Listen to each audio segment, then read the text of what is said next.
안녕하세요. 회생에틱 김웅 변호사입니다. 배우자 재산에 대한 얘기를 좀 드릴까 합니다.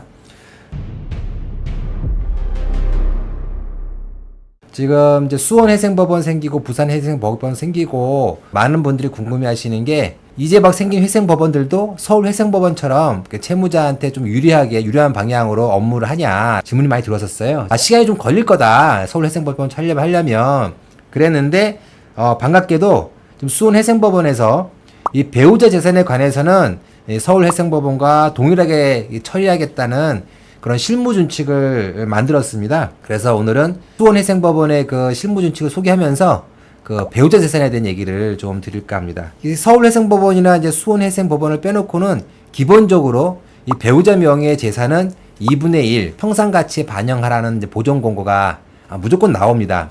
나오면 그 다음에 채무자나 뭐 대리인 입장에서는 그렇게 할 수 없다. 평상가치 반영할 수 없다. 그 이유는 그 재산이 배우자의 특유재산이다. 이 신청인, 이 채무자와 전혀 관계없이 형성된 재산이라는 것을 입증하는 방법으로 해가지고 청산가치에 반영하는 것을 막는 이런 방법으로 진행을 합니다.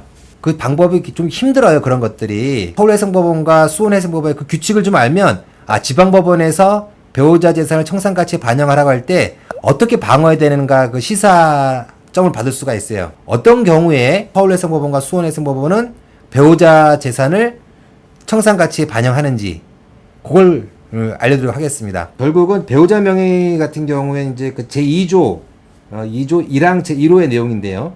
제출된 자료 등에 비추어 채무자가 당해 재산을 실질적으로 소유하기 위하여 그 대가를 부담한 명의신탁 재산으로 인정되는 경우, 명의신탁이라는 용어가 나옵니다.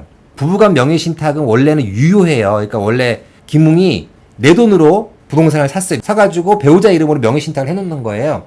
원래는 그게 유효하기 때문에 그 명의신탁으로 이루어진 그 등기가 합법적이기 때문에 유효합니다. 부부간에는. 그러나 이제 개인회생에서는 그런 경우에는 그거는 이제 좀 무효로 볼 수 있다.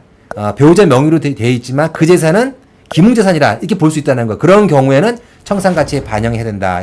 원래 부부간 명의신탁은 유효하지만 명의신탁으로 보이는 경우 신청인의 청산가치 반영하겠다는 거예요. 서울회생법원과 수원회생법원도 내용이 똑같습니다. 이 실무준칙 내용이 신청인 즉 채무자의 돈으로 어떤 걸 처음부터 산 걸로 보이는 것들 그런 거는 이제 청산가치 반영을 해야 되는 거고요. 두 번째 이유 한번 읽어볼게요.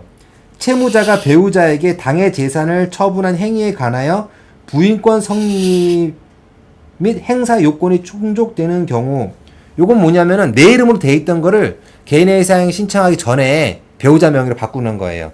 그런 경우는 원래 개인회생에서는 부인권이라고 해서 배우자 명의에 있는 재산을 다시 김웅 명의로 옮길 수가 있어요. 옮길 수 있는데 옮기지 않고 그냥 김웅 재산으로 간주하겠다는 거예요. 청산가치 반영하겠다.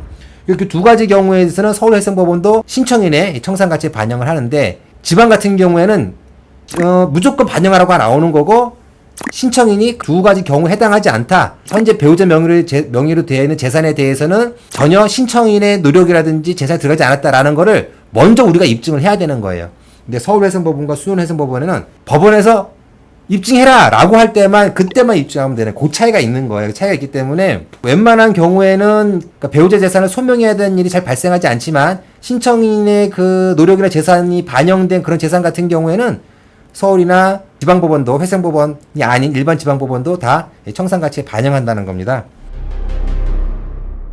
수원회생법원이 먼저 채무자 유리한 쪽으로 바뀌어가고 있고 그 부분에서 배우자 재산에 대해서 먼저 팩트가 되었다 드리는 겁니다. 예.